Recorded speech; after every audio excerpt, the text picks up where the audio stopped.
segi bukti-bukti yang ada, Vina itu adalah korban pembunuhan, ya.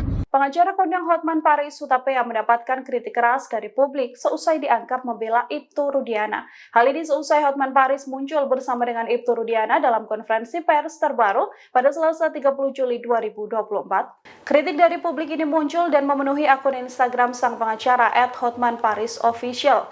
Banyak yang juga berkomentar dan menyebut Hotman Paris sudah menjilat ludah sendiri karena dianggap kini membela Ibtu Rudiana. Hal ini buntut sindiran yang dilayangkan Hotman Paris pada Deddy Mulyadi yang dinilai terlalu ikut campur dalam kasus Vina.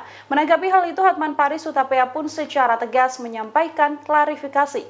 Hotman Paris mengatakan bahwa dirinya tidak pernah membela Ibtu Rudiana. Hotman juga mengaku curiga bahwa Ibtu Rudiana menyembunyikan kematian sang anak.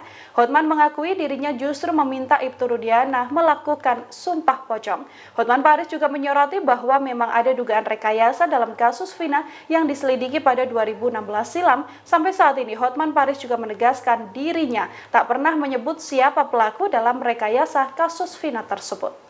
Yang Hotman katakan adalah bahwa benar Vina itu adalah korban pembunuhan.